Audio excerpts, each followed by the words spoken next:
الخريطة اللي هي مسألة مهمة جدا. السلام عليكم، مرحبا بكم من جديد على قناتكم الإخبارية خوازم تيفي، وأسعد الله أوقاتكم. وقبل الشروع في خبر جديد لا بأس من الاشتراك في القناة وترك تعليقاتكم وإعجابكم وتفعيل الجرس ليصلكم كل جديد. كما استنتجتم فخبرنا اليوم سياسي بامتياز، ويخص مؤتمر قمة الدول العربية الذي يقيم بالجزائر. هذا المؤتمر الذي كتب له الفشل قبل أن يبدأ، وذلك لأسباب عدة. وقد بدأت الجزائر خلال الفترة الأخيرة تلقي اللوم وتدعي بأن المغرب هو سبب فشل هذه القمة. هذه القمة لم تكتسب بريقا كسابقاتها، وذلك لغياب تواجد مجموعة من القادة العرب وزعماء العرب، على رأسهم الملك محمد السادس. من بين الأسباب كذلك لفشل هذه القمة هو أن الجزائر اختارت لتاريخ هذه القمة هو 1 نوفمبر، وهذه القمة تعقد كل شهر مارس، يعني أن بقي لها 3 سنوات لم تنعقد، وانعقدت في شهر نوفمبر على أساس أنها ستنعقد أيضا في شهر مارس. والتاريخ 1 نوفمبر يوافق استقلال الجزائر. أيضا من بين الأسباب أن الجزائر كانت تنوي أن يحضر زعيم الانفصاليين لانعقاد المؤتمر، يعني أن يحضر زعيم الانفصاليين بوليزاريو لمؤتمر القمة العربي، في حين أن أغلبية الدول لم توافق على ذلك لأنها تعترف بمغربية الصحراء. ثم هناك خبر آخر وسبب آخر، هو أن الجزائر قدمت خريطة المغرب مبثورة من صحرائه، وهذا لم يوافق عليه الوفد المغربي على رأسه السيد ناصر بوريطة، الذي احتج على تقديم الجزائر لخريطة المغرب مبثورة، وذلك في الاجتماع التحضيري لوزراء خارجية الدول المشاركة في القمة. لذلك قلت بأن هذه القمة فشلت قبل البدء. انسحب السيد ناصر بوريطة من الاجتماع، وبعد ذلك نشرت وسائل إعلام جزائرية أن السيد ناصر بوريطة قد عاد إلى المغرب،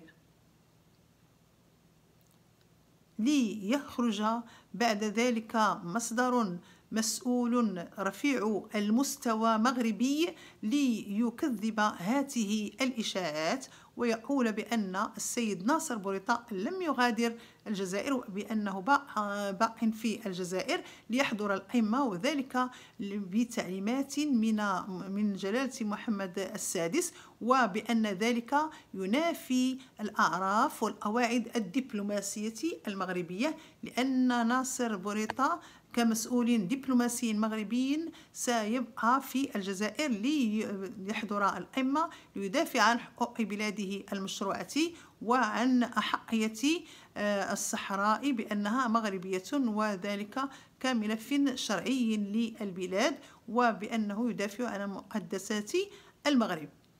إذن بقي السيد ناصر بوريطة في الجزائر، وبعد ذلك خرجت قناة إعلامية جزائرية بخريطة المغرب نشرتها مبثورة أيضا من الصحراء، وهذه القناة هي AL 24 نيوز. ليحتج أيضا السيد ناصر بوريطة وزير الخارجية لدى أمانة جامعة الدول العربية ليتقدم شكوى، وحت هذه الأمانة وأخرجت ببيان توضيحي بأنها لا علاقة لها بما نشرته القناة، وبأنها ليس لها أي علاقة مع وليس لها أي شركاء إعلاميين سواء داخل الجزائر أو خارجه. إذا لتصرح بأنها لا علاقة لها بهذه الخريطة، وبأن خريطة جامعة الدول العربية هي خريطة تجمع جميع الدول العربية وليس تقسيما سياسيا، بأن لا تقسم هذه الدول في الخريطة العامة للدول العربية سياسيا، إذا لا علاقة لها بهذه الخريطة. بعد ذلك أيضا في نفس البيان نبه على الحرص على عدم نشر إشاعات ومعلومات مغلوطة. إذن بقي السيد ناصر بوريطة ليحضر الاجتماع الذي انعقد في الجزائر. ومن المفارقات والمتناقضات نشرت الجزائر أوراقا نقدية من فئة 200 دينار وعليها خريطة المغرب كاملة، وهذا إن دل على شيء فإنه يدل على اعتراف ضمني من الجزائر للمغرب بمشروعية الصحراء وبأنها مغربية. في انتهاك لحقوق الصحافة الذين منعوا من دخول المطار، بعض الصحفيين المغاربة الذين منعوا من دخول المطار ودخل البعض أيضا. إذن هذا من بين الأسباب التي لوحظت في القمة، يعني أصاب التنظيم ارتباك واضح في تنظيم هذه القمة، قمة الدول العربية. إذن ألخص بعجالة ما قلته. أول شيء هو التاريخ الذي اختارته الجزائر للقمة، وقلت يوافق استقلال الجزائر. النقطة الثانية هو أن الجزائر أرادت أن تقحم الزعيم البوليزاريو في هذه القمة وأن يشارك فيها، مما رفضه مجموعة من الدول العربية. أيضا قدمت الجزائر الخريطة المغربي مبثورة، مما رفضه رفضا باتا مجموعة من وزراء خارجية الدول العربية وهددوا بالانسحاب. أيضا كما قلت هو الإعلام الذي كان يزور الحقائق ويقول بأن مثلا يعطي معلومات خاطئة، والبيان التوضيحي الذي قلت بأن الأمانة العامة لجامعة الدول العربية أصدرت بيانا توضيحيا بأنه لا شأن لها بالخريطة المبثورة التي أصدرتها الجزائر والتي نشرتها قناة جزائرية التي هي AL24 TV. إذن وأيضا كما قلت الإعلاميين الذين منعوا من دخول الجزائر.